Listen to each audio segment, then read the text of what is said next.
মূসা খিজির আলাইহিস সালামের সফর, শিক্ষা সফর, ওনাদের দুইজনের সফর শুরু হয়েছে। নৌকায় পরিভ্রমণের মাধ্যমে সাগর পাড়ি দিবে দুইজন। নৌকার মধ্যে দুইজনে উঠছে। এইবার দুইজনেরই একটা দৃশ্যর দিকে নজর গেল, চোখ গেল। দৃশ্যটা হলো, ওনারা দেখতেছেন ওই সমুদ্রের মধ্যে একটা পাখি উড়ন্ত অবস্থায় তার ঠোঁট লাগায় সমুদ্র থেকে পানি পান করতেছে। এই দৃশ্য মূসা আলাইহিস সালামও দেখছে, খিজির আলাইহিস সালামও দেখছে। এইবার খিজির আলাইহিস সালাম মূসা আলাইহিস সালামকে বলতেছে, ও ভাই মূসা, ওই যে দেখছেন দৃশ্যটা? বলে হ্যাঁ।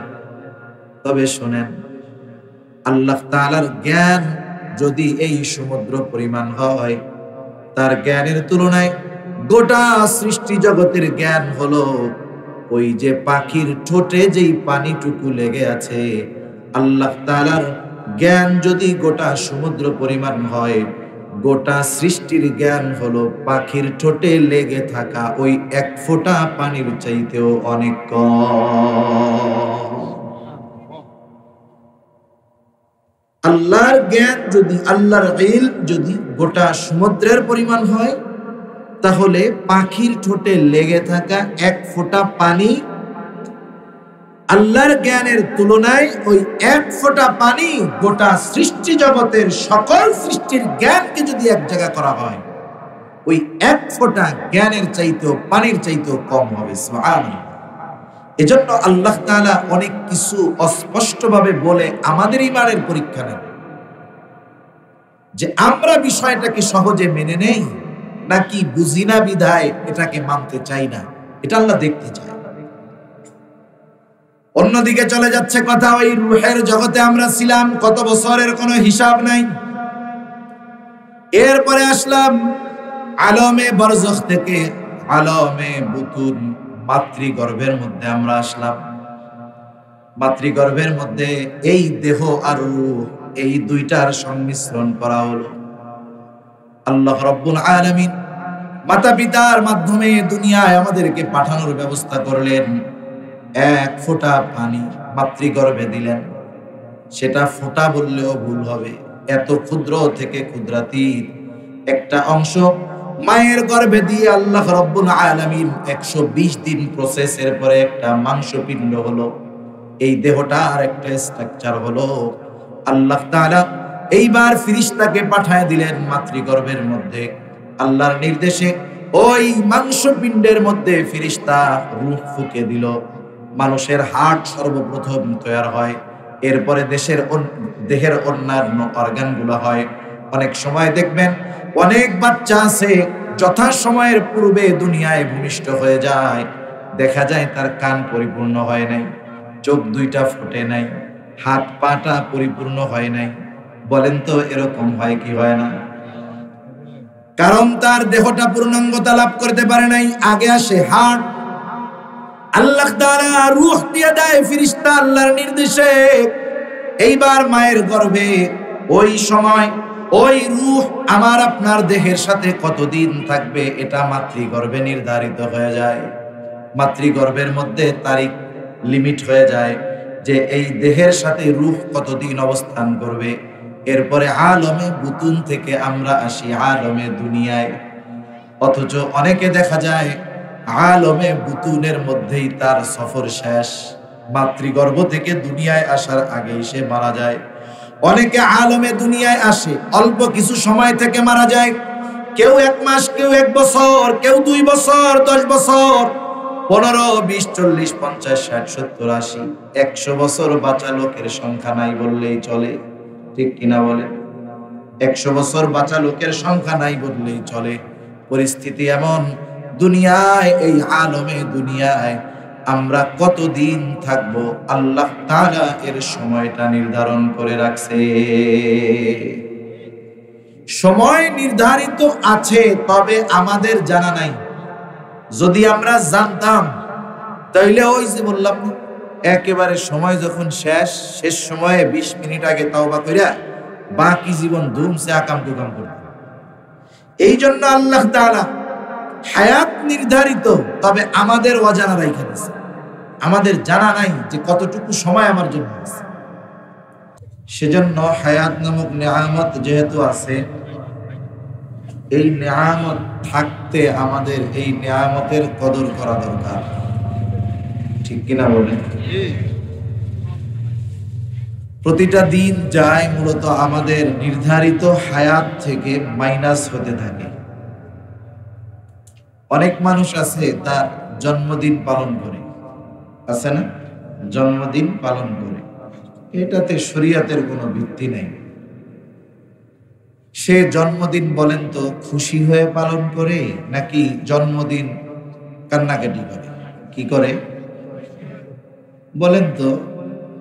সে যে জন্মদিন পালন করতেছে এই কারণে কি তার হায়াত বাড়তেছে নাকি মাইনাস হইতেছে? আসলে তো উচিত ছিল পালন করা না করার বিষয়টা থাক, উচিত তো ছিল প্রতিটা মুহূর্ত যাওয়ার পরে আফসোস করার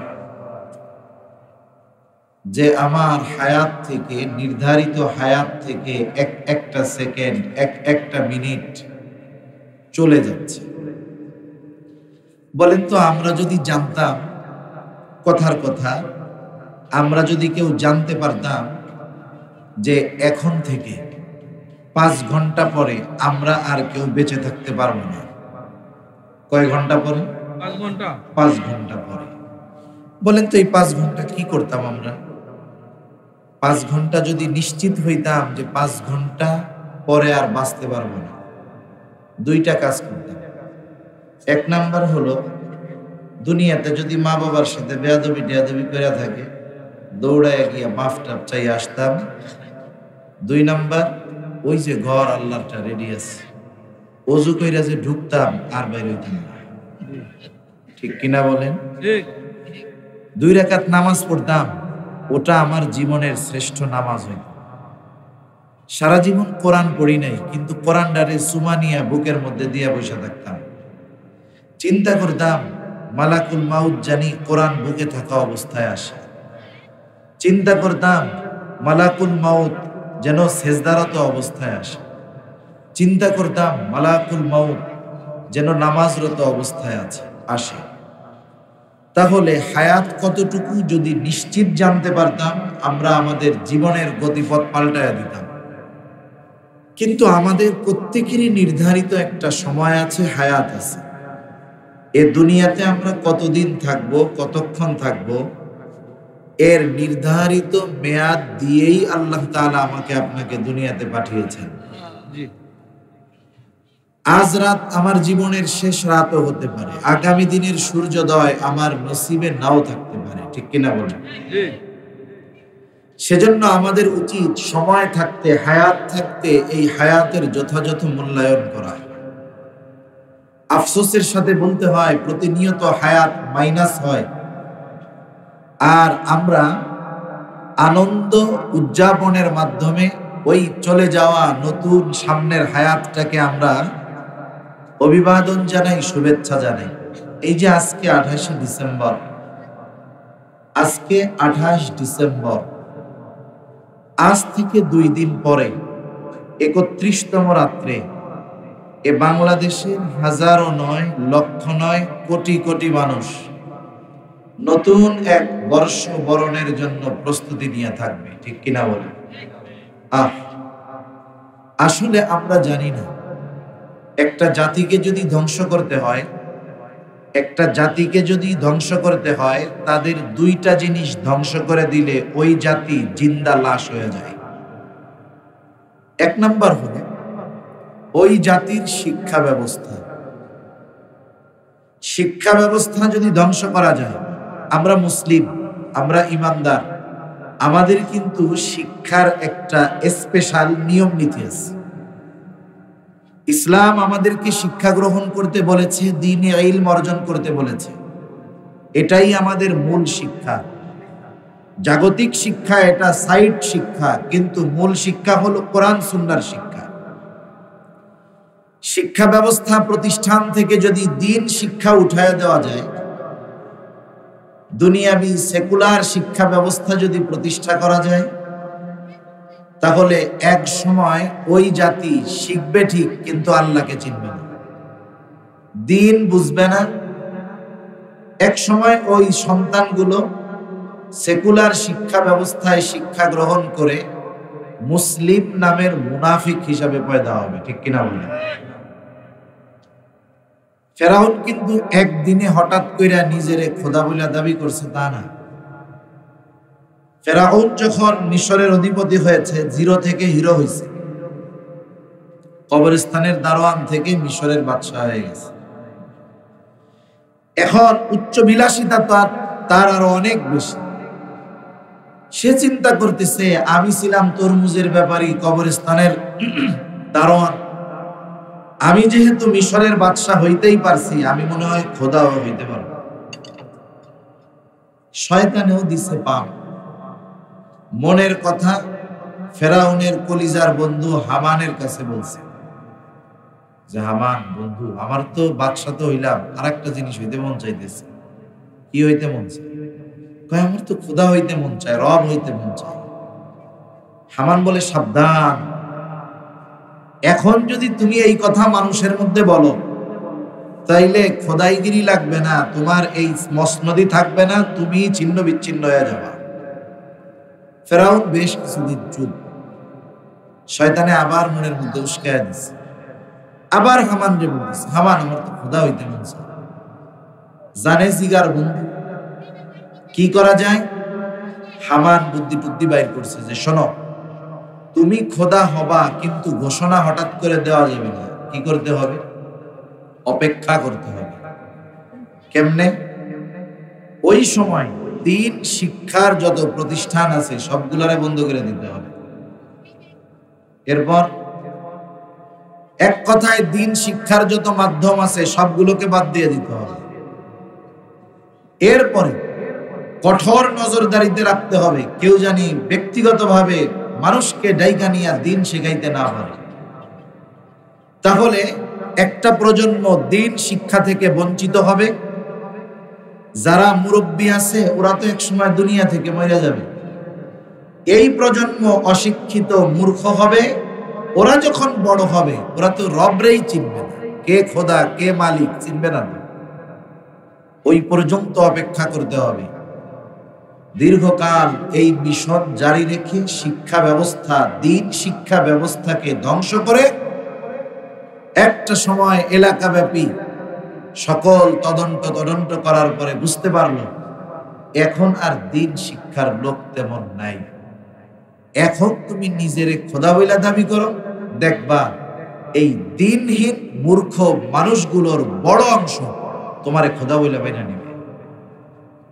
তাহলে দিন শিক্ষা ব্যবস্থাকে ধ্বংস করে ফেরাউন নিজেকে খোদা দাবি করছে, কিন্তু তারে কেউ কিছু বলে নাই। তাহলে একটা জাতিকে ধ্বংস করতে হলে এক নাম্বার শিক্ষা ব্যবস্থাকে ধ্বংস করে দিতে হয়। এখন আমরা যদি আমাদের বর্তমান শিক্ষা ব্যবস্থার দিকে তাকাই, অনেক মুরব্বীরা আছেন এইখানে, প্রাইমারি স্কুলে পড়ছেন। আমরাও ছোটবেলায় প্রাইমারিতে যাই হোক পড়ছি, বাবার বয়সী লোক আছেন এইখানে। আপনারা প্রাইমারিতে যা পড়ছেন আমরা তার অর্ধেকও পাই নাই।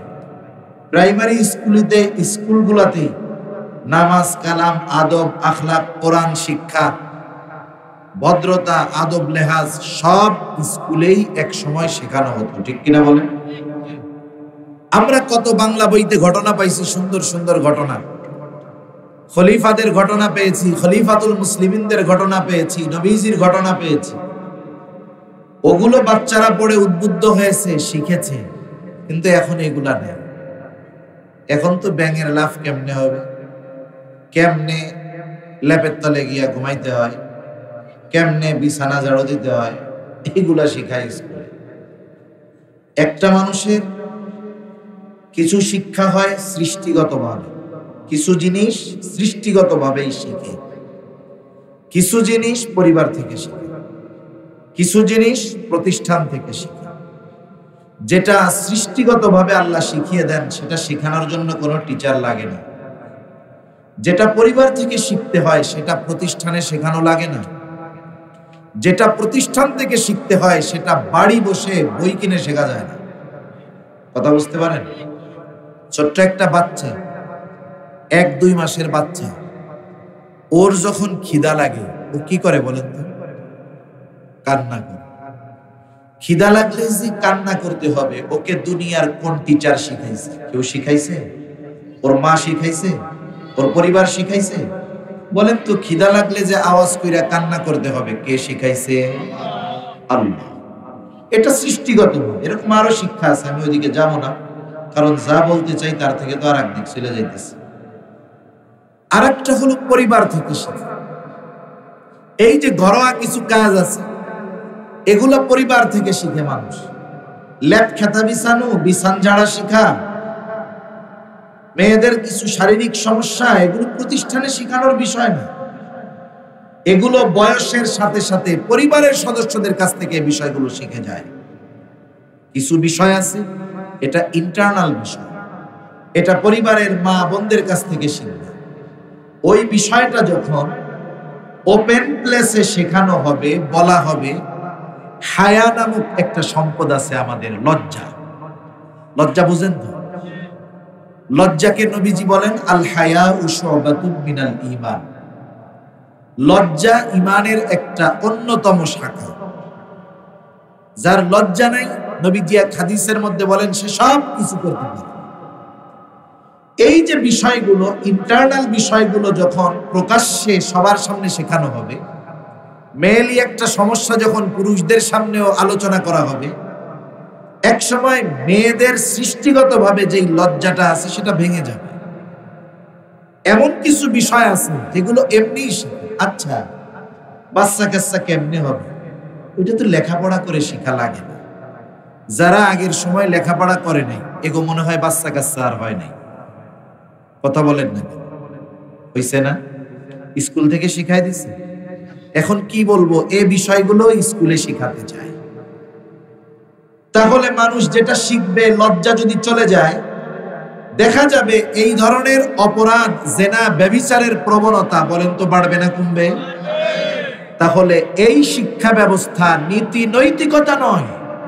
10 বছর পরে এই শিক্ষায় যারা শিক্ষিত হবে, ঘরে ঘরে ধর্ষক পয়দা হবে। ধর্ষক, জেনা, ব্যভিচার ওপেন হয়ে যাবে। আরেকটা আছে প্রাতিষ্ঠানিক শিক্ষা, যেটা ঘরে বসে শেখা যায় না। একজন যদি মনে করে যে ডাক্তারি পড়ার জন্য কি কি বই দরকার, সে সব বইগুলো বাংলা বাজার থেকে নিয়ে আসছে। বরং ডাক্তার হওয়ার জন্য MBBS হওয়া পর্যন্ত যা পড়ে তার চাইতে 3 গুণ বই আরো বাড়ি বসে বসে উনি পড়ছে। এখন বলেন তো, আপনাদের বড় বাজারে গিয়ে উনি যদি ফার্মেসি দেয়, আর আপনি যদি জানেন এই ডাক্তার বাড়ি বসে বসে ডাক্তার হয়েছে, আপনার জ্বর আসলেও ওনার কাছ থেকে নাপা বড়িও কিনতে যাবেন না? যাবেন আপনি? চিন্তা করবেন, ও বাড়ি বসে কি ডাক্তার হয়েছে, দেখা গেল চাইলাম জ্বরের বড়ি, দিল অন্য বড়ি, খেয়ে মরে গেল, ওর কাছে যাওয়াই যাবে। এজন্য কিছু শিক্ষা আছে যেগুলো প্রতিষ্ঠান থেকে নিতে হয়।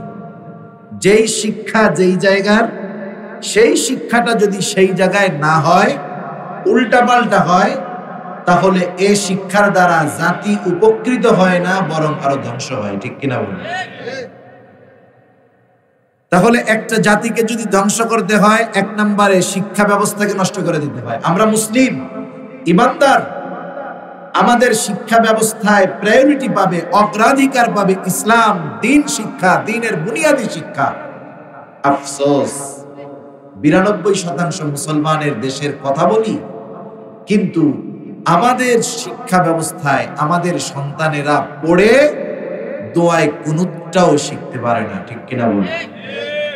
তাহলে বলেন, এই শিক্ষায় যারা শিক্ষিত হয়ে আগামীতে বড় হবে, দিন না শিখে, ওরা যখন রাষ্ট্র পরিচালনার দায়িত্বে যাবে, ওরা যখন দেশের নেতৃত্ব দিবে, ওরা কি করবে? ওরা ইউরোপ আমেরিকা বানাবে। অর্ধ উলঙ্গ নগ্নতার দেশ এই 92% মুসলমানের দেশকে বানায় ফেলবে। ঠিক কিনা বলেন? দ্বিতীয়, ওই জাতির সভ্যতা সংস্কৃতিকে পরিবর্তন করে ফেলতে হবে।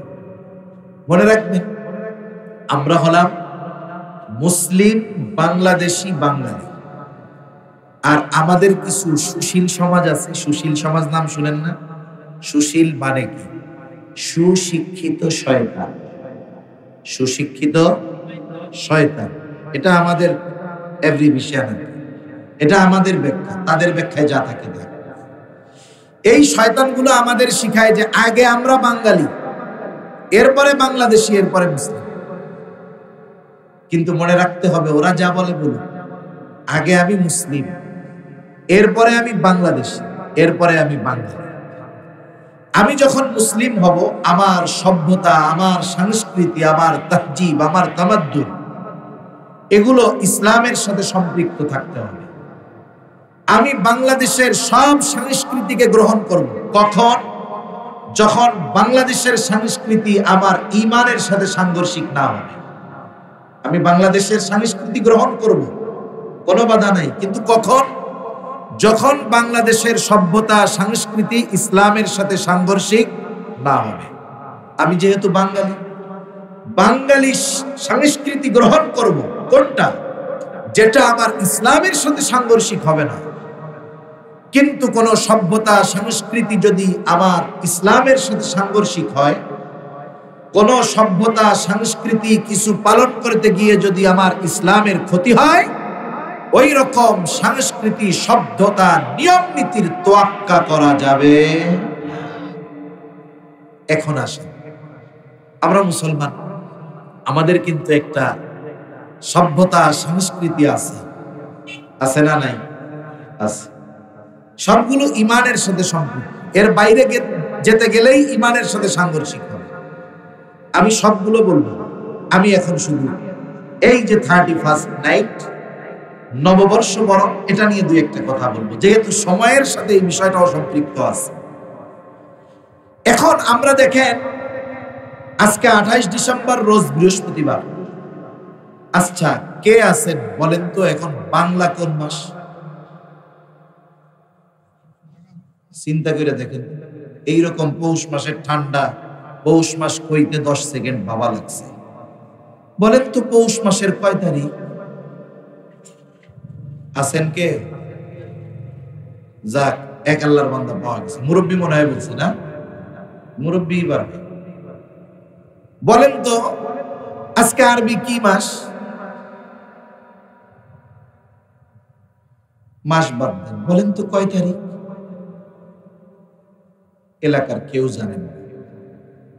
অথচ দেখেন আমাদের সব ইবাদত, একটু নিজেরা নিজেদেরকে একটু বিচার করেন যে আমরা তো মুসলমান অবস্থা থেকে, আমাদের সব ইবাদত সম্পৃক্ত এই চন্দ্র তারিখের সাথে।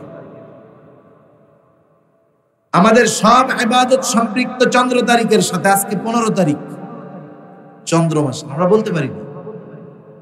এটা আমাদের জন্য আফসোসের ব্যাপার। কেউ যদি ইংরেজি মাসের নাম না জানে, তারিখ না জানে, বছর না জানে, তার একটা সগীরা গুনাহ হবে না, এটা কোনো খারাপ বিষয়ও হবে না। কিন্তু একটা সমাজের, একটা এলাকার সব মানুষ যদি আরবি তারিখ না জানে, তাহলে সকলেই গুনাহগার হবে। কমপক্ষে কিছু মানুষের এটা জানার দরকার যে আরবি কোন মাস, কোন তারিখ, কোন বছর, এটা আমাদের জানার দরকার। তাহলে দেখেন, আমাদের মধ্যে মুসলমানিত্বের অভাব, আমাদের মধ্যে বাঙালিগিরির অভাব, সব বাদ দিয়ে এখন আমরা ইংরেজদের সভ্যতা ধরে বসছি।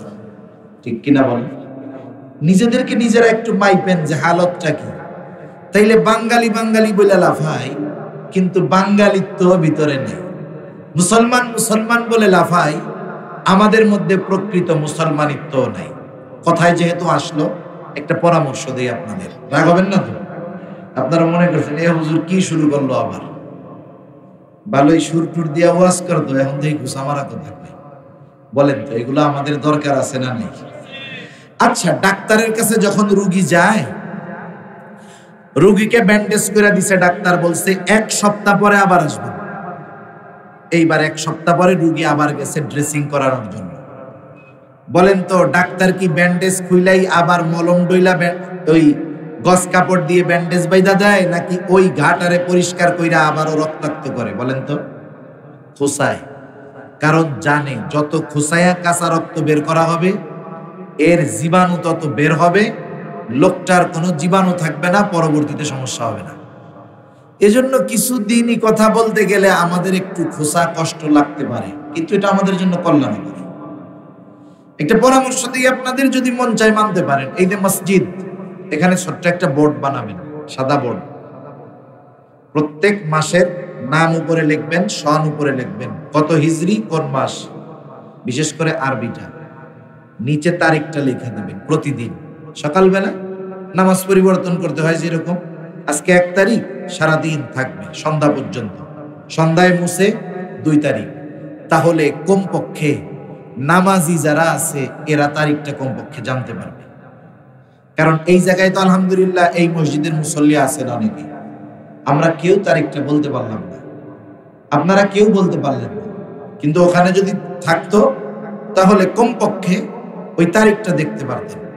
ওখানে যদি থাকতো 5 ওয়াক্তের মুসল্লি না থাক, জুমায় তো মুসল্লি বেশি আছে, ওই দিন দেখা মোটামুটি হিসাব করে কইতে পারতো যে গত শুক্রবারে এই তারিখ দেখছিলাম, তাহলে আজকে তো এই তারিখ হইতে পারে। কিন্তু আফসোস, একজনও আপনারা বলতে পারেন নাই। এটা আমাদের জন্য আফসোসের ব্যাপার।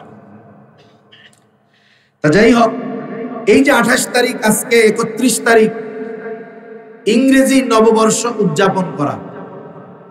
ইংরেজি তারিখের পিছনে অনেক জায়গায় 2টা শব্দ বেশি লেখা থাকে। একটা হলো 2023 ইসাই অথবা 2023 খ্রিস্টাব্দ, এই 2টা বেশি লেখা থাকে। এই 2 শব্দের দ্বারা আপনারা কি বুঝলেন?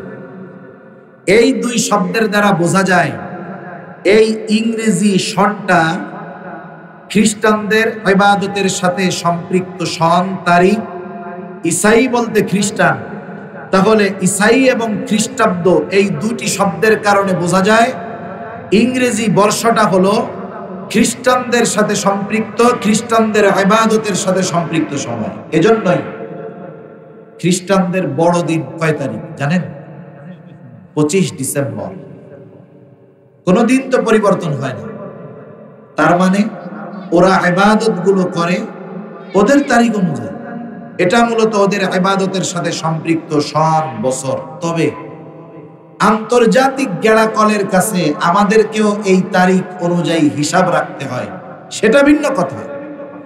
কিন্তু একজন মুসলিম হিসাবে এই খ্রিস্টীয় বর্ষ, ইসাই সন একটা চলে যাবে আর একটা আসবে। একজন মুসলমানের ক্ষেত্রে এই বিষয় নিয়ে কোনো বাড়াবাড়ি, মাতামাতি উদযাপনের সুযোগ নাই। যদি আমি আপনি করি কি হবে?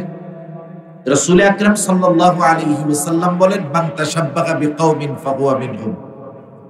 যে যেই জাতির অনুকরণ করবে সে সেই জাতির বলে ধরা হবে, অন্তর্ভুক্ত হবে। আল্লামা ইবনে কাসির রাহমাতুল্লাহি আলাইহি উনি ওনার এক ব্যাখ্যার মধ্যে বলেন, এর দ্বারা উদ্দেশ্য হলো যে কোন মুমিন কাফের মুশরিকদের কথা, কর্ম, চিন্তাধারা, পোশাক আশাক, এ টু জেড কোনো কিছু যদি অনুকরণ করে তাহলে সে ওই জাতির অনুসরণকারী হিসাবে বিবেচিত হবে। কথাটা চিন্তা করছেন? তাদের কথা, কর্ম, চিন্তাধারা, পোশাক আশাক কোনো কিছুর অনুসরণ করার সুযোগ নেই। কারণ ইসলামী সভ্যতায় ইসলামী পোশাক আছে না নাই? আছে। তাহলে আপনি তাদেরটা কেন অনুসরণ করবেন?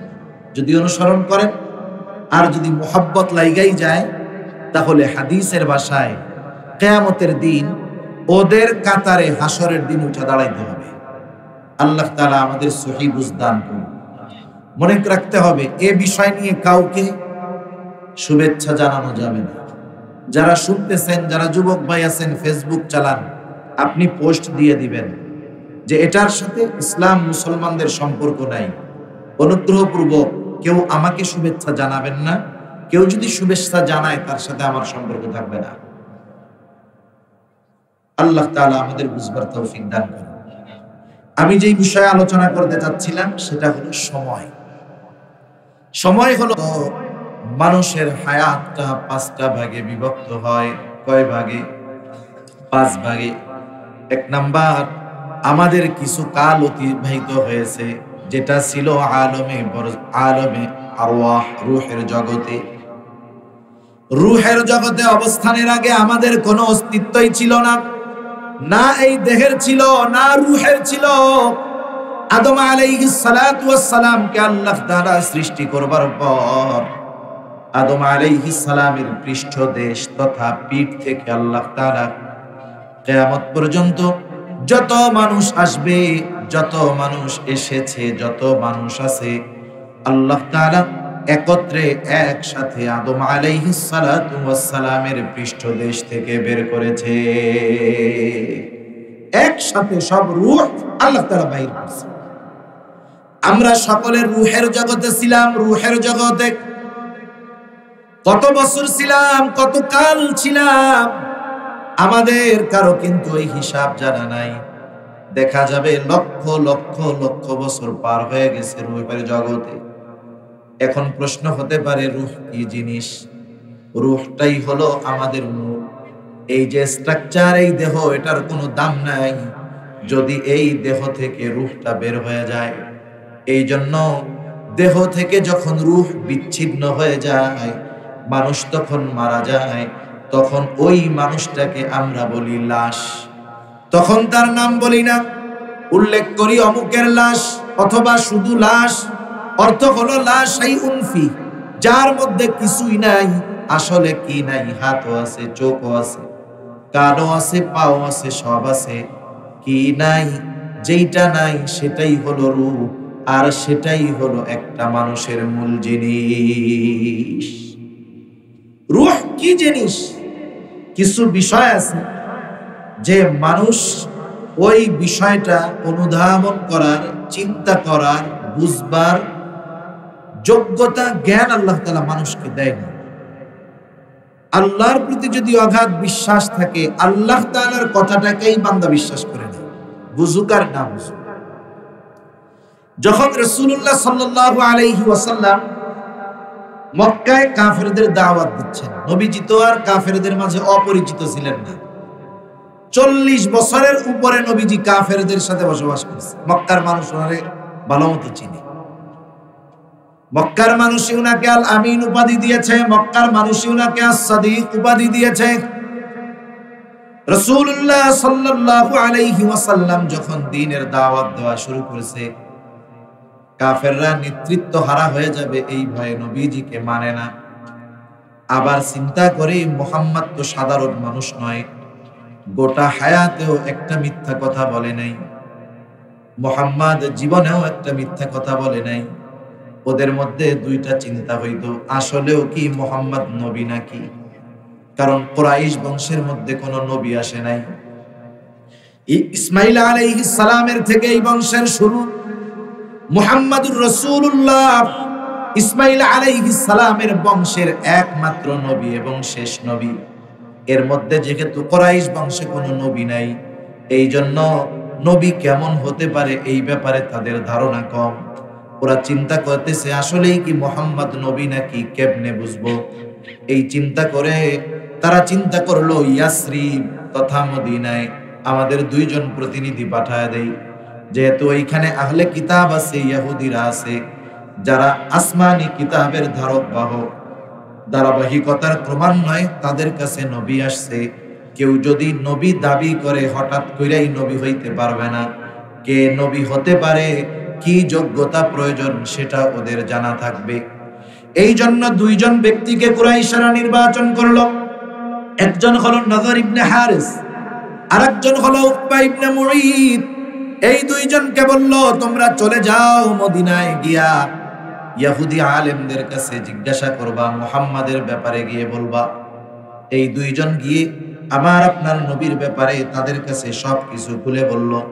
তাওরাতের আলেম ওরাও দিনক্ষণ গুনতেছে যে আখেরি জামানার পয়গম্বরের আসার তো সময় হয়ে গেছে।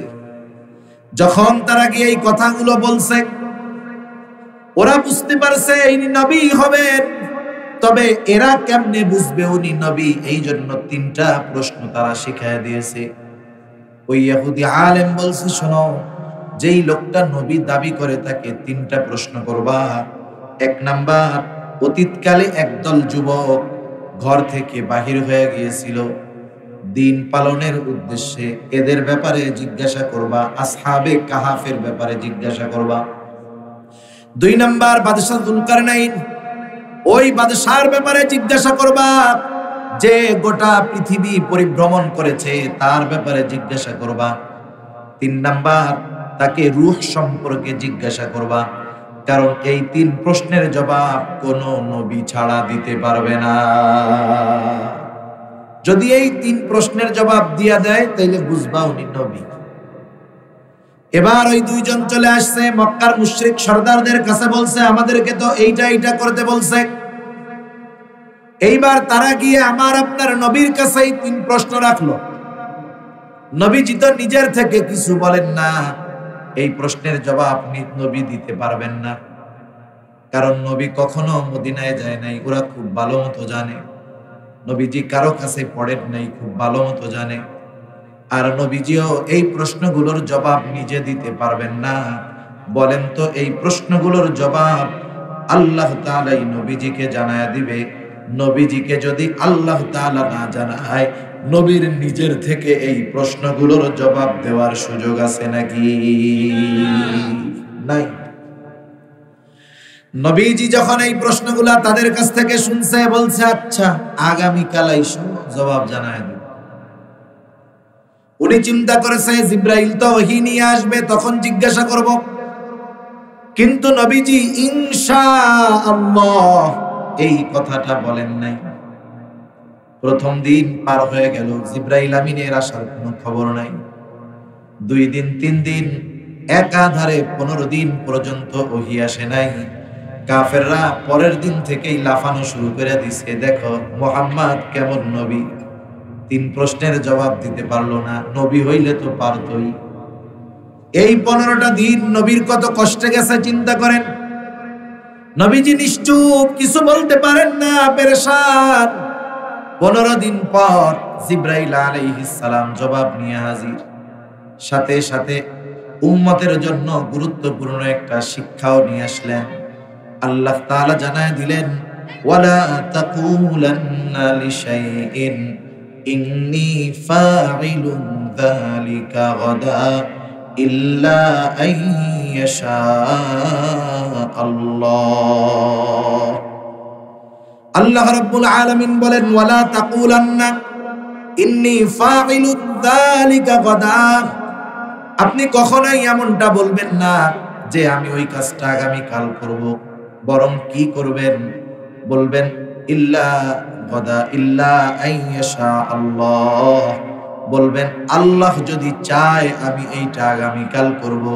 তার মানে ইনশাআল্লাহ শব্দটা ব্যবহার করার কথা স্বয়ং আল্লাহ রাব্বুল আলামিন নবীজিকে শিক্ষা দেওয়ার মাধ্যমে মূলত আমাদেরকে শিক্ষা দিয়েছে। তাহলে যখন ভবিষ্যতের কোনো বিষয় বলবো, করার এরাদা করব, তখন কি বলবো? ইনশাআল্লাহ। আর এখনকার ইনশাআল্লাহ আর অরিজিনাল ইনশাআল্লাহর মধ্যে তফাৎ আছে। এখন হলো মানুষ না করার, না যাওয়ার জন্য বলে ইনশাআল্লাহ। এজন্য কেউ যদি কাউরে বলে ভাই এই কাজটা কইরা দিয়েন, উনি যদি বলে ইনশাআল্লাহ, তাহলে ও মনে করে তাইলে আর হইছে। তারপরে কি বলে, ভাই ইনশাআল্লাহ কইেন না, আপনি সত্য সত্যই কইরা দিয়েন। তার মানে দেখেন, আমরা ইনশাআল্লাহ বললে মানুষ এখন আর বিশ্বাস করে না। কারণ ইনশাআল্লাহরে আমরা ঢাল বানায় ফেলছি, না করার ঢাল, না বলার ঢাল। খবরদার, এই 2 নাম্বারই ইনশাআল্লাহ আমরা বলবো না। ইনশাআল্লাহ আল্লাহর উপরে ভরসা রেখে বলবো, নিজের চেষ্টা প্রচেষ্টা অব্যাহত রাখবো। এরপরে যদি ওইটা না হয় তাহলে বুঝবো যে আমি চেষ্টা করেছি কিন্তু আল্লাহ তাআলা এটা চান নাই। সাথে সাথে ওই 3 প্রশ্নের জবাবও চলে আসলো। 3 প্রশ্নের মধ্যে একটা প্রশ্ন হলো ওয়ায়াসআলুনাকা আনির রূহ, তারা আপনার কাছে জানতে চায়, আপনাকে জিজ্ঞাসা করে রূহ কি জিনিস। আল্লাহ তাআলা বলেন, আপনি জবাব দিয়ে দেন কুলির রূহু মিন আমরি রাব্বি, রূহ হলো এটা আমার রবের নির্দেশ। রবের একটা ওয়ার্ডার, রবের ফরমান, রবের নির্দেশ হলো রূহ। এটা দেখা যায় না, ধরা যায় না। এখন যেটা দেখা যায় না, ধরা যায় না, এটা আবার কেমনে? আল্লাহ রাব্বুল আলামিন এর পরপরই সেই জন্য জানায় দেন, দুনিয়ার মানুষ তোমার আকল বড় কম, তোমার জ্ঞান বড় কম, তুমি সব জিনিস বুঝতে পারবা না, কিন্তু আল্লাহ বলছে বিশ্বাস কইরা নিবা, এটার নাম হলো ঈমান। ঠিক কিনা বলেন? এই জন্যই আল্লাহ তাআলা সাথে সাথেই বলেন, কুলির রূহু মিন আমরি রাব্বি ওয়া মা উতীতুম মিনাল ইলমি ইল্লা কলিলা। আল্লাহ তাআলা এই জন্য এর পরপরই বলেন, আপনি বলে দেন রূহ হলো আমার রবের একটা নির্দেশ, আর তোমাদেরকে অতি সামান্য জ্ঞান দেওয়া হয়েছে। অতি সামান্য, অতি সামান্যটা কতটুকু একটা উদাহরণ দিলে বুঝতে সহজ হবে। পবিত্র কোরআনুল কারীমে হযরত মূসা আলাইহিস সালাম আর খিজির আলাইহিস সালামের একটা সফরের ঘটনা আছে। সূরা কাহাফের মধ্যে শিক্ষা সফর। শিক্ষা সফর এখনকার জামানায় স্কুল কলেজ থেকেও শিক্ষা সফরে যায় কি যায় না? আপনি আপনার মেয়েকে, বোনকে, কতজন তার মেয়েকে, ছেলেকে, বোনকে 3 দিনের জন্য শিক্ষা সফরে পাঠায় দেয়। কি শিক্ষা আসে আল্লাহ ভালো জানে। দুনিয়ার কয়েকটা সফর ছাড়া কোন সফরের মধ্যে সুশিক্ষা নাই। ওই কয়টা সফর বাদে সব সফরগুলো হলো কুশিক্ষায় ভরা। এই সব সফরগুলো সব কুশিক্ষায় ভরা। হিজরতের সফর শিক্ষা সফর, হজের সফর শিক্ষা সফর, উমরার সফর শিক্ষা সফর, মূসা খিজির আলাইহিস সালামের সফর শিক্ষা সফর। ওনাদের দুইজনের সফর শুরু হয়েছে নৌকায় পরিভ্রমণের মাধ্যমে। সাগর পাড়ি দিবে দুইজন, নৌকার মধ্যে দুইজনে উঠছে। এইবার দুইজনেরই একটা দৃশ্যর দিকে নজর গেল, চোখ গেল। দৃশ্যটা হলো, ওনারা দেখতেছেন ওই সমুদ্রের মধ্যে একটা পাখি উড়ন্ত অবস্থায় তার ঠোঁট লাগায় সমুদ্র থেকে পানি পান করতেছে। এই দৃশ্য মূসা আলাইহিস সালামও দেখছে, খিজির আলাইহিস সালামও দেখছে। এইবার খিজির আলাইহিস সালাম মূসা আলাইহিস সালামকে বলতেছে, ও ভাই মূসা, ওই যে দেখছেন দৃশ্যটা? বলে হ্যাঁ। তবে শুনেন, আল্লাহ তাআলার জ্ঞান যদি এই সমুদ্র পরিমাণ হয়, তার জ্ঞানের তুলনায় গোটা সৃষ্টি জগতের জ্ঞান হলো ওই যে পাখির ঠোঁটে যেই পানিটুকু লেগে আছে। আল্লাহ তাআলার জ্ঞান যদি গোটা সমুদ্র পরিমাণ হয়, গোটা সৃষ্টির জ্ঞান হলো পাখির ঠোঁটে লেগে থাকা ওই এক ফোঁটা পানির চাইতেও অনেক কম।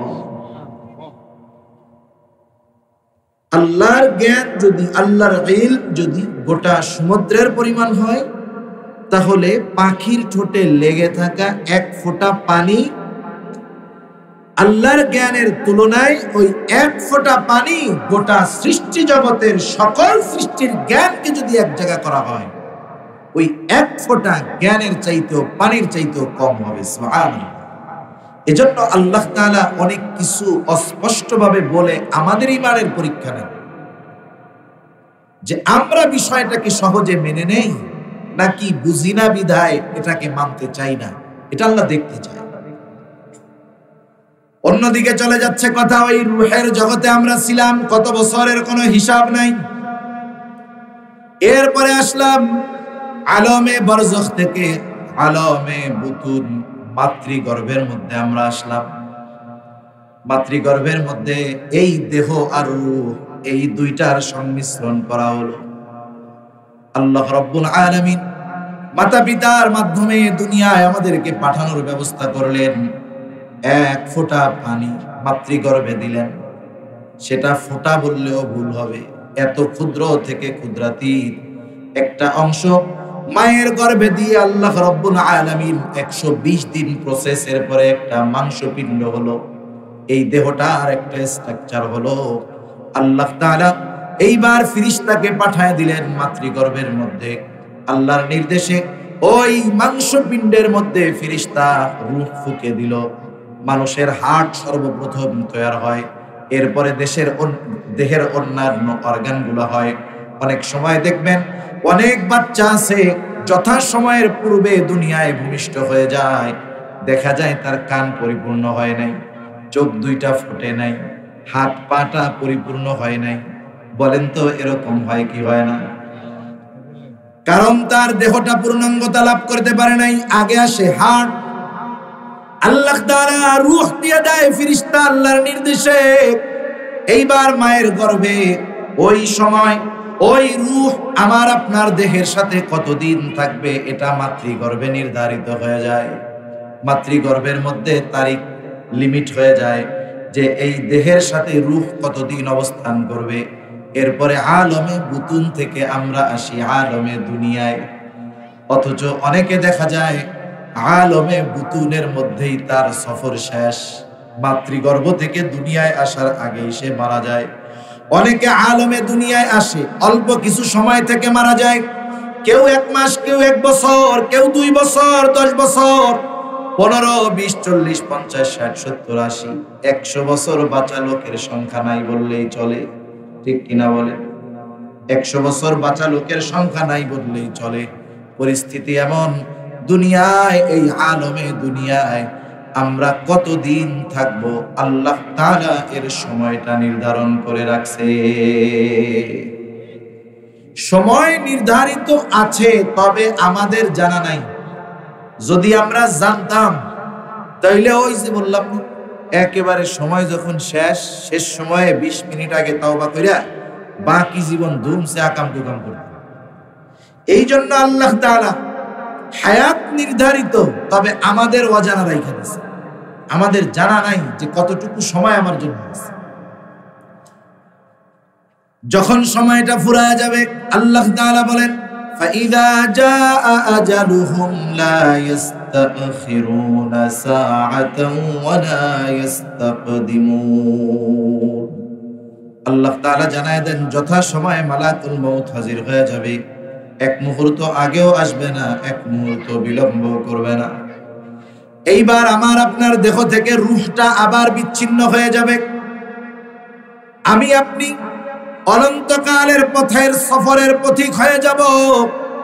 মানুষ যখন মারা যায়, দেহ থেকে রূহটা বিচ্ছিন্ন হয়ে যায়, এই দেহর তখন আর দাম থাকে না। এটাকে কেউ আর মহব্বত করে না। কত মহব্বত, এই কপালে কেউ তখন আর চুমা দিতে আসে না। এইখানে যদি মইরা যাই আমি আপনি, আল্লাহর কসম, ওই ঘর আপনি যত টাকা দিয়েই বানান না কেন, যত দামি ল্যাপ দশক ঘরের মধ্যে থাকুক না কেন, আপনি বয়ান শুনতেছেন, আপনার পরিবারের সন্তান, স্ত্রী, কন্যা হয়তো আপনার জন্য বিছানা রেডি করে রাখছে। আব্বা আসলে ঘুমাবে, স্বামী আসলে ঘুমাবে, ছোট বোন হয়তো ভাইয়ের জন্য বিছানা রেডি করে রাখছে, ভাইয়া আসলে ঘুমাবে। বলেন তো, আল্লাহ না করুন এই জায়গায় যদি আমার আপনার রূহটা বের হয়ে যায়, ওই মাও বলবে না সন্তানের জন্য বিছানা বানায় রাখছি, আজকে রাতটা ওর দেহটা এই বিছানায় লেপের তলে থাক। বলবে?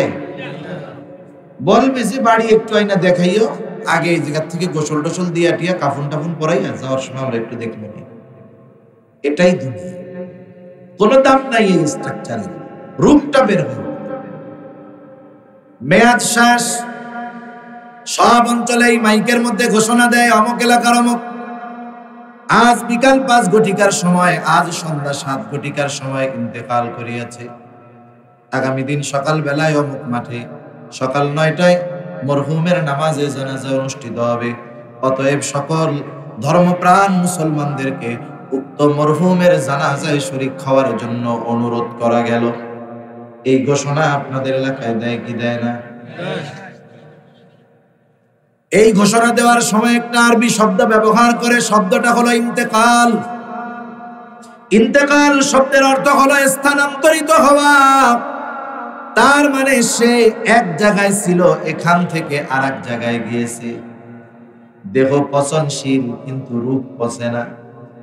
দেহ ধ্বংস হয়ে যায় কিন্তু রূহ ধ্বংস হয় না, কারণ রূহটা হলো আল্লাহ তাআলার নির্দেশ, এটাকে কেউ মারতে পারবে না। মূলত মালাকুল মউত এই দেহ থেকে রূহটাকে বিচ্ছিন্ন করে ফেলে।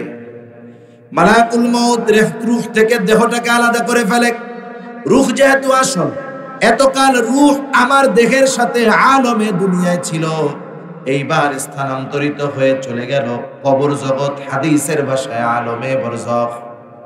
কবর জগৎ, আলমে বরজখ, এখানেও আমাদের থাকতে হবে দীর্ঘকাল, তবে অনন্তকাল নয়। আলমে বরজখ তাদের জন্যই সুন্দর যারা দুনিয়ার জগতে ভালো কাজ করেছে, নেক আমল করেছে, গুনাহ থেকে বেঁচে থেকেছে। আলমে বরজখ তাদের জন্য সুন্দর হয়ে যায়। যখন আমরা দুনিয়া থেকে চলে যাব, আমাদের প্রত্যেককেই কবরে যখন রাখা হবে, প্রশ্ন করার জন্য ফেরেশতা চলে আসবে। এমন 3টা প্রশ্ন করবে, যেই 3 প্রশ্নের কথা বারবার বারবার আমরা দুনিয়ায় শুনি।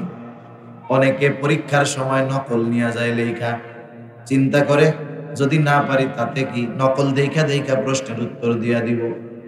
কেউ যদি চিন্তা করে হুজুরেরা তো বলছে, উলামায়ে কেরাম বলছে, হাদিসের মধ্যে আসছে কবরে 3 প্রশ্ন করা হবে, অসুবিধা কোথায়?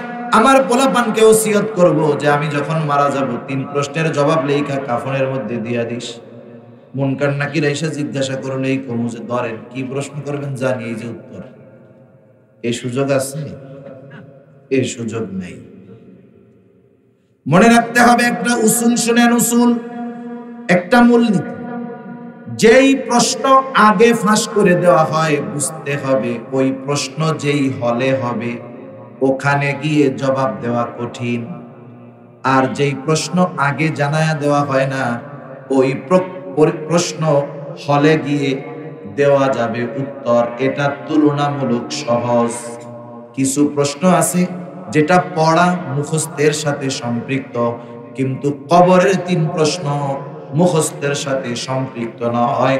কবরের 3 প্রশ্নের জবাব হলো প্র্যাকটিক্যাল আমলের সাথে সম্পৃক্ত। যে এই 3 প্রশ্নের আলোকে দুনিয়ায় আমল করবে, সে যদি কবরে এই 3 প্রশ্ন হবে নাও জানি, কিন্তু এই 3 প্রশ্নের আলোকে দুনিয়ায় যদি আমল করে এমনি জবাব দিতে হবে। কবরের 3 প্রশ্ন, প্রথম হলো মার রব্বুক, তোমার রব কে? 2 নম্বর প্রশ্ন আমা দীনুক, তোমার দিন কি? 3 নম্বর প্রশ্ন 2টা বর্ণনা, একটা হলো আমার নবিয়ুক, তোমার নবী কে? আর এক বর্ণনায় আসছে নবীজিকে দেখায়া বলা হবে মা হাযার রাজুলুল্লাযী বুইসা ফীকুম। প্রথম প্রশ্নের জবাব হলো রব্বি আল্লাহ, আমার আপনার রব কে? জোরে বলেন আল্লাহ। এটা তো সবাই জানি, কিন্তু জবাব দিতে পারবে কে? জবাব দিতে পারবে সে কে?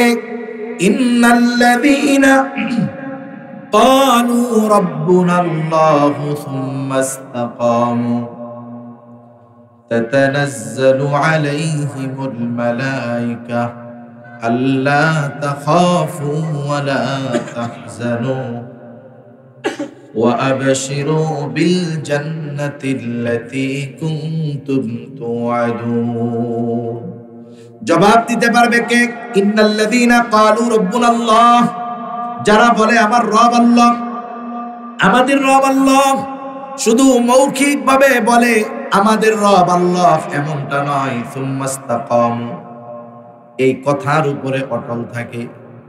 এখন মনে করেন কথার কথা, নির্বাচন যেহেতু, নির্বাচনেরটা দিয়া বুঝাই। একজন বলতেছে আমি হলাম আওয়ামী লীগের কর্মী, অথবা একজন বলে আমি বিএনপির কর্মী। এই বইলা যদি জয় বাংলা স্লোগান দেয়, বিএনপির লোক পিডানি দিবে কি দিবে না? পিডানি দিবেন। তুই বেটা ধানের শীষ মার্কা জয় বাংলা স্লোগান দিস কেন? আবার এই দলের কেউ যদি বাংলাদেশ জিন্দাবাদ বলে, পিটানি দিবে কি দিবে না? তার মানে কথা কর্ম এক হইতে হবে। তুমি কথা কও একটা, কাম করো আর একটা, হবে না।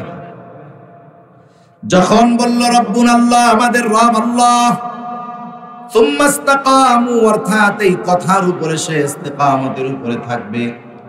আল্লাহকে রব বললে যত বিপদ আপদ আসুক না কেন, সে ওই বিপদে অটল অবিচল থাকবে।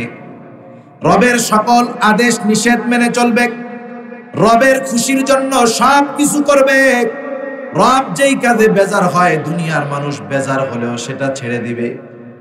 এই অবস্থার উপরে যারা দুনিয়ার জীবন পরিচালিত করবে, কবরে যখন প্রশ্ন করা হবে তোমার রবকে, সে তো সারা জীবন রবের গোলামি করছে, তার জবাব দিতে কোনো কষ্ট হবে না, সাথে সাথে বলবে আমার রব হলো আল্লাহ। 2 নাম্বার, তোমার দিন কি? আমার দিন ইসলাম, এটা মুখস্থ করা যায় ঠিক, কিন্তু পরিপূর্ণ ইসলামের উপরে না চলবে কবরে এই প্রশ্নের জবাব দেওয়া যাবে না। কেউ যদি পরিপূর্ণ ইসলামের মধ্যে অন্তর্ভুক্ত না হয় তাহলে কাজ হবে না। এই জন্য আল্লাহ বলেন, ইয়া আইয়ুহাল্লাযীনা আমানু দুখুলু ফিস সিলমি কাফা, তোমরা পরিপূর্ণভাবে ইসলামের মধ্যে দাখিল হও, অন্তর্ভুক্ত হয়ে যাও। ইসলাম হলো পূর্ণাঙ্গ জীবন ব্যবস্থা। আল্লাহ তাআলা বলেন, আল ইয়াউমা আকমালতু লাকুম দীনাকুম। আরাফার দিন আল্লাহ তাআলা ওহী নাজিল করে জানায় দেন, আজকে আমি তোমাদের দিন তথা জীবন ব্যবস্থাকে পরিপূর্ণ করে দিলাম। ওয়ারাদিতু লাকুমুল ইসলাম দীনা, এবং ইসলামকে তোমাদের জন্য দিন হিসাবে মনোনীত করলাম। সেই জন্য ইসলাম হলো পূর্ণাঙ্গ এক জীবন ব্যবস্থা। ইসলামে রাজনীতি, অর্থনীতি, সমাজনীতি, পৌরনীতি, পরিবার নীতি সব আছে না নাই? কেমনে পরিবার চালাবো ইসলামে আছে, কেমনে প্রতিবেশীর সাথে আচরণ করব ইসলামে আছে, কেমনে ব্যবসা করব ইসলামে আছে, কেমনে মানুষের সাথে লেনদেন করব ইসলামে আছে, কেমনে রাজনীতি করবেন ইসলামে আছে, কেমনে রাষ্ট্র চালাবেন ইসলামে আছে, কেমনে সমাজ চালাবেন ইসলামে আছে, কেমনে নিজের জীবন চালাবো ইসলামে আছে, কি খাওয়া যাবে কি খাওয়া যাবে না ইসলামে আছে, কার সাথে কেমন আচরণ করতে হবে বলেন তো ইসলামে আছে না না? এমন একটা জিনিস দেখান যেটা কোরআন সুন্নাহর মধ্যে নাই। সারা দুনিয়া গুগল দিয়ে টুকাইয়াও পাওয়া যাবে না। ইসলাম পূর্ণাঙ্গ জীবন ব্যবস্থা। এই জন্য যেই ব্যক্তি পরিপূর্ণ ইসলাম অনুযায়ী চলবে ও কবরে জবাব দিবে আমার দিন হলো ইসলাম। সারা জীবন ইসলামের বিরোধিতা করে, হ্যাঁ, সেকুলারিজমকে নিজের আত্মা বানাইয়া, হ্যাঁ, কবরে গিয়ে জবাব দিবা আমার দিন ইসলাম। তোমার এই কথা শুনে শয়তানে হাসে বেড়ায়, ঠিক কিনা বলেন? চিন্তা করে বলে কি এটা কিভাবে সম্ভব? ইসলামের মধ্যে নাই, সারা জীবন ইসলামের বিরোধিতা করছে, কবরে গিয়া জবাব দিবে যে আমার দিন হলো ইসলাম। এ কি দুনিয়া? কথা আছে, ভয় দেখাইলা যা করলা করে ফেললা, এটা তো আর তা না। 3 নাম্বার প্রশ্ন, আমার নবী, তোমার নবীকে, অথবা নবীকে দেখায় বলা হবে মা হাদার রাজুলুল্লাযী বুইসা ফীকুম, এই ব্যক্তিকে যাকে তোমাদের কাছে প্রেরণ করা হয়েছিল, যেই ব্যক্তি নবীর আদর্শের উপরে চলবে, নবীর সুন্নাতের ধারক বাহক হবে, নবীর মুহাব্বত অন্তরে রাইখা নবীর সুন্নাতকে মুহাব্বতের সাথে অনুসরণ করবে, ওই ব্যক্তি জবাব দিবে আমার নবী হলেন মুহাম্মাদুর রাসূলুল্লাহ। এই 3 আমল ছাড়া কবরের ওই 3 প্রশ্নের জবাব দেওয়া অসম্ভব। আল্লাহ তাআলা এই 3 প্রশ্নের জবাব দেওয়ার মতো আমল আমাদের করবার তৌফিক দান করেন, জোরে বলি আমিন। আলমে বারজাখে এই 3 প্রশ্নের জবাব যারা দিতে পারবে, কারা পারবে? এই 3 প্রশ্নের জবাবের আলোকে যারা দুনিয়ায় আমল করছে তারা। আল্লাহ তাআলার পক্ষ থেকে ঘোষণা আসবে সাদাকা আবদি, সাদাকা আবদি, ফাফরিশুহু মিনাল জান্নাহ ফালবিসুহু মিনাল জান্নাহ ওয়াফতাহু লাহু বাবান ইলাল জান্নাহ। আল্লাহর পক্ষ থেকে ঘোষণা আসবে আমার এই বান্দা সত্য বলেছে, সত্য বলেছে, জান্নাত থেকে জান্নাতি পোশাক এনে একে পরায় দাও, জান্নাতের বিছানায় না কবরের মধ্যে বিছায়া দাও, জান্নাতের সাথে তার কবরের সাথে একটা দরজা খুলে দাও। এইবার ওই ব্যক্তিকে বলা হবে তুমি ঘুমাও যেমন করে নতুন দুলা ঘুমায়। সে তার কবর হবে জান্নাতের একটা বাগান। ও মনে করবে এটাই মনে হয় জান্নাত। ফেরেশতারা তাকে বলবে না না এটা জান্নাত নয়। ও তো মনে করবে এর চাইতে নেয়ামত আর কিছু হইতে পারে না। ফেরেশতারা তাকে বলবে শোনো, আল্লাহ তাআলা এর চাইতে কল্পনাতীত নেয়ামত তোমার জন্য রেখে দিয়েছি, যেটা কিয়ামতের পরে তোমাকে দেওয়া হবে। ও এবার আল্লাহর কাছে বলবে আল্লাহ তাড়াতাড়ি কিয়ামত কায়েম করেন, আমি আমার আসল বাড়ি যাব। আর যে জবাব দিতে পারবে না তার ব্যাপারে আল্লাহর পক্ষ থেকে ঘোষণা আসবে কাযাবা আবদি, কাযাবা আবদি, ফাফরিশুহু মিনান নার ওয়ালবিসুহু মিনান নার ওয়াফতাহু লাহু বাবান ইলান নার। আমার এই বান্দা মিথ্যা বলেছে, তাকে জাহান্নাম থেকে আগুনের পোশাক এনে পরায় দাও, তার কবরের মধ্যে আগুনের বিছানা বিছায় দাও, জাহান্নামের সাথে তার কবরের সাথে একটা দরজা খুলে দাও, কঠিন থেকে কঠিনতর আযাব তাকে দেওয়া হবে। কবরে সে এই পরিমাণ আযাবে থাকবে, কষ্টে থাকবে, ও মনে করবে এটাই মনে হয় জাহান্নাম। ওকে জানানো হবে না, না এটা জাহান্নাম নয়, বরং এর চাইতে কল্পনাতীত যন্ত্রণাদায়ক শাস্তি আল্লাহ তোমার জন্য রাখছে, যেটা কিয়ামতের পরে দেওয়া হবে। ওই শাস্তির কথা শুনে সে চলমান শাস্তির কথাই ভুলে যাওয়ার উপক্রম হবে। সে আল্লাহর কাছে বারবার ফরিয়াদ করবে আর বলবে, আল্লাহ কিয়ামত যেন কখনো কায়েম না হয়। তাহলে আমাদের হায়াতের 5টা অংশের প্রথম অংশ রূহের জগৎ, দ্বিতীয় অংশ মাতৃগর্ভ মায়ের পেট, তৃতীয় অংশ দুনিয়া। এই দুনিয়া হলো রূহ আর দেহর সমন্বয়ের জায়গা। এরপরে আলমে বরজখ, কবর জগৎ বা লোকচক্ষুর অন্তরালের জগৎ। আলমে বরজখে আমাদের সকলকে থাকতে হবে দীর্ঘকাল, তবে অনন্তকাল নয়। মুফাসসিরিনে কেরাম বলেন, কমপক্ষে সর্বশেষ ব্যক্তি যে দুনিয়া থেকে সর্বশেষ ইন্তেকাল করবে তাকেও কমপক্ষে 40,000 বছর থাকতে হবে। কত হাজার বছর? তাহলে আলমে বরজখে আমাদের থাকতে হবে দীর্ঘকাল।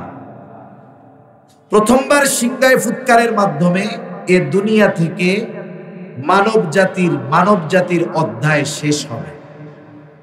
আল্লাহ তাআলা বলেন, ওয়ানুফিখা ফিস সূরি ফাসাফিকা মান ফিস সামাওয়াতি ওয়া মান ফিল আরদ ইল্লা মান শাআল্লাহ সুম্মা নুফিখা ফীহি উখরা ফাইযা হুম কিয়ামুন ইয়ানজুরুন। আল্লাহ রাব্বুল আলামিন বলেন, প্রথমবার সিংহায় ফুৎকার দেওয়ার পর আসমান জমিনের মাঝে যত প্রাণী আছে, যত প্রাণ আছে, আল্লাহ তাআলা যা চান, যেগুলো চান সেগুলো ছাড়া সকল প্রাণী ওই আওয়াজে অজ্ঞান হয়ে যাবে। মুফাসসিরিনে কেরাম বলেন, প্রথমে অজ্ঞান হবে, এরপরে তাদের মৃত্যু ঘটবে। সর্বশেষ ব্যক্তিটাও দুনিয়া থেকে মারা যাবে। এরপরে পুনরায় আরেকটা সিংহায় ফুৎকার দেওয়া হবে, যেই ফুৎকারের মাধ্যমে মানুষগুলো আবার পুনরুজ্জীবিত হবে। এই দুই সিংহায় ফুৎকারের ব্যবধান হলো কমপক্ষে 40,000 বছর। তার মানে সর্বশেষ ব্যক্তিটাও আলমে বরজখে কমপক্ষে 40,000 বছর থাকবে। আল্লাহ তাআলা বলেন, সুম্মা নুফিখা ফীহি উখরা ফাইযা হুম কিয়ামুন ইয়ানজুরুন। অতঃপর যখন দ্বিতীয়বার সিংহায় ফুৎকার দেওয়া হবে, প্রত্যেকে তার অবস্থান স্থল থেকে উঠে দাঁড়িয়ে যাবে, জাগ্রত হয়ে যাবে। আলহামদুলিল্লাহ, হুজুর চলে আসছে, আলহামদুলিল্লাহ বলেন, তাকবীর দেন, নারায়ে তাকবীর। আশেপাশে যারা দাঁড়ায় আছেন বসে পড়েন সবাই, নারায়ে তাকবীর। মাশাআল্লাহ। আমি একেবারে অল্প সময়ের মধ্যে কথা শেষ করে দিচ্ছি। এখন দেখেন, এইবার সব মানুষ হাসরের ময়দানে পুনরুত্থিত হবে। আল্লাহ তাআলা মানুষকে একত্রিত করবেন কেন? আল্লাহ তাআলা কেন মৃত্যু দিলেন, কেন হায়াত দিলেন, কেন আমাদেরকে মৃত্যু দিয়ে পরকালে পাঠাইলেন? এর অনেকগুলো কারণ আছে। এর মধ্যে অন্যতম এক কারণ, আল্লাহ তাআলা বলেন, ওয়া ইন্নামা তুওয়াফাউনা উজুরাকুম ইয়াওমাল কিয়ামাহ। কিয়ামতের দিন মানুষকে তার